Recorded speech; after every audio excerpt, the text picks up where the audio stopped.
You're fast before you know what to do with it. You outrun kids at recess. You fly down the street playing tag. Your legs feel like wings. And somebody says it. You should play football. First time you line up wide, you don't even understand the routes. Just run and get open. So you run. You leave the defender behind. And the quarterback, he doesn't even see you. The ball never comes. That's your first lesson. Being open doesn't always matter. You try again. You learn the names: slant, curl, post, go. You learn how to cut sharp, how to explode off the line, now how to make the defender think one thing and do the other. You watch film. You shadow steps in your driveway. You train like it's a dance, and you want every move to be perfect. You finally catch a pass in a game. Just one. But it's all it takes. Everyone sees the speed, the smooth hands, the crowd lights up. That kid's a receiver. You get used to the pressure that comes with that. You train your body like a machine. Speed ladder drills, cone cuts, fingertip catches. You learn to fall without flinching, to twist without tearing, to land without dropping the ball. But no matter how good you get, you're not in control. You can run the perfect route, get 3 steps of separation, turn your head, and nothing's there. The ball didn't come. That's the thing about being a wide receiver. You depend on someone else to unlock your effort.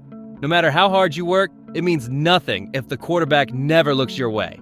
You keep pushing. You work on your releases, you memorize the playbook, you know your job. You're ready every play. And still, half the time, you're just running sprints for cardio. Your legs burn, you're blocking a corner who outweighs you, you're running decoys so someone else can shine. You're flying full speed into a hit just to stretch the field for someone underneath. Nobody sees that part. They just see the drop, the miss, the one time it hits your hands and falls, and that's all they remember. You don't get many chances, maybe 4 targets a game, maybe 2 that are catchable, 1 where you're actually in rhythm, 1 where you can really make a play. And if you don't, they say you disappeared, they say you weren't hungry enough, but you were open again and again. You start counting the missed throws in your head.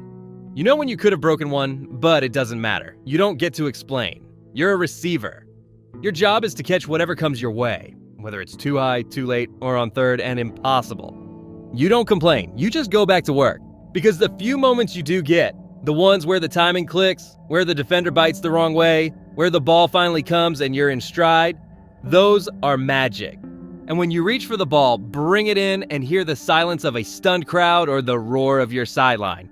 For that one moment, everything you did made sense. That's what you chase. High school football is where the noise starts. The lights, the fans, the highlights. People start caring about rankings, about who might go D1. And if you're fast, if you've got hands, they expect you to be a star. They expect touchdowns, big plays, end zone dances. But what they don't see is everything in between. You line up wide, you run your route, you break free, and the ball goes the other way. Maybe the quarterback didn't see you. Maybe the coach never called your number. Either way, you're forgotten. Again. You come back to the huddle like nothing's wrong. But inside, it stings. You were open. You did your job, and it didn't matter. The quarterback's the favorite. He's the coach's kid, or the loud one in the locker room, or the one with the film crew already following him. He misses throws, and people blame the wind. You miss a catch, and people say you're soft. You get 2, maybe 3 targets a game. And every single one feels like a test. Drop one, you're lazy. Catch one, you're finally doing what you were supposed to do. You run deep routes that never come your way. You run clear out so someone else can get a quick screen. You block linebackers that outweigh you by 40 pounds. You take hits for catches you never get credit for. And the one time you don't go full speed, coach is screaming.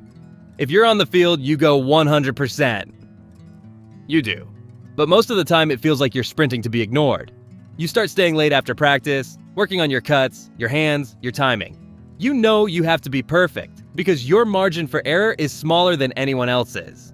You work on contested catches, on keeping your feet in bounds, on tucking the ball before the hit. Because if you're not flawless, you're forgettable. There's a game you'll never forget. Final drive. You run a perfect out route. Catch it, turn up field, get the first down. But the clock runs out before you score. No one remembers the play, they remember the final score. You walked off that field with a torn up arm and 2 cracked ribs. And still, people asked why you didn't do more.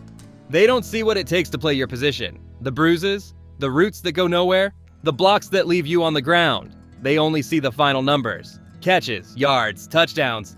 So you keep working, you keep waiting. Because you know if the ball ever does come, you better be ready to make it count. You make it to college, new campus, new locker room, new coaches, bigger stadiums, bigger expectations. You're here to prove you belong. But right away you realize something. This isn't about skill. It's about pecking order.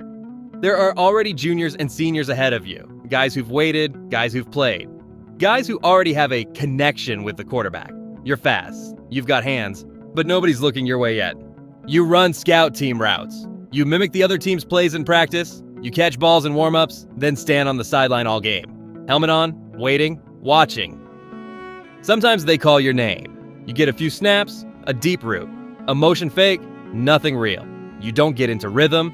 You don't even get targeted. Still, you sprint full speed every play. You block your guy, you clear space, you run the route exactly how you've drilled it. But no ball, no statistics, no film. And the one time you do get the ball, it's behind you, or low, or it gets picked, and the coach yells at you. Gotta fight for that. You're not the problem, but you are the easiest one to blame. You start watching film differently, not just to study defenses, but to see how invisible you've become. How often you're open, how often your number just never gets called. The quarterbacks stick with their favorites. They lock in pre-snap, they don't see what you see. You scream from the sideline. He's wide. It doesn't matter, the play is already over. You put in more work. Early mornings, late nights. Working on every release off the line, every toe tap drill, every high point catch. You know your chances are rare. You just want to be ready when one comes. You start to notice how the coaches treat wideouts. If you make a great play, they nod. If you drop one ball, they move on. If you don't block on a run play, you're out of the lineup. You're not just fighting corners, you're fighting schemes. You're fighting favoritism. You're fighting to matter. There's a game where you finally get the call. First play of the second half, you blow past the corner, you're wide open. The safety's late, you're waving, the ball floats your way, and it's overthrown by 5 yards. Everyone claps for the effort. We'll get it next time. But there's no next time. That was your only target all game. You sit there, gear still on, heart still racing, knowing what you could have done, but never got the chance. That's what college is. Waiting, hoping, proving yourself in silence while others get their moment. You finally make it. A pro contract, a number, a locker with your name on it, cameras, media, lights, and somehow you feel smaller than ever. You're not the guy, you're one of many. The depth chart is crowded. Everyone's fast. Everyone can jump. Everyone can run crisp routes. You're not competing to play. You're competing to be seen. Practice is non-stop. You run reps with 3 different quarterbacks, all with different timing, different reads, different trust levels. You run a perfect route, and the ball's nowhere near you. You run another, and then don't even get a glance. But the one time it comes, you better catch it. Doesn't matter if it's behind you. Doesn't matter if the defender's climbing your back. You drop it once, and suddenly you've got a hands issue. You make the catch, get rocked by a safety, and bounce up. Nobody notices. The camera wasn't rolling. The starter was on the other side. It doesn't make the highlight clip. You block like a tight end. You take hits like a running back. And still, you get talked about like a showboat if you celebrate one first down. Every route is punishment. Every snap is a race. Corners jam you at the line, safeties crash down, linebackers chuck you across the middle. And the throw? If it ever comes, it might be high, late, or float you right into a hit. Your body takes the beating, but your name doesn't make the broadcast. And if you say something, you're selfish. Just do your job. But your job is to run perfect routes and hope someone notices. You make the play of the game, a toe tap sideline grab with 2 defenders draped on you. And they show the quarterback's throw. Not your route, not your footwork, not your hands. And if you don't get separation, you're slow, you're lazy, you're done. You could run 40 perfect routes and never get a target. But drop one ball in garbage time, that's the clip that ends up online. You'll learn to play through pain, sore hips, pulled hamstrings, bruised ribs, because you only get so many reps. You can't sit out. If you do, someone else takes your spot, and they don't give it back. You keep grinding. You keep studying film. You know you're better than your numbers say. You know your worth, even if the stat sheet doesn't. And you still show up, still stretch, still sprint, still dive.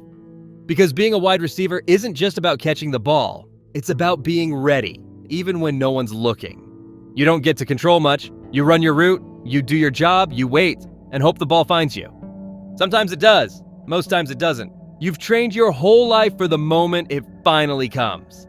The breakaway, the perfect release, the spin move that left your defender behind. You turn your head, and there's nothing but open field. But the throw's too late, too short, too far.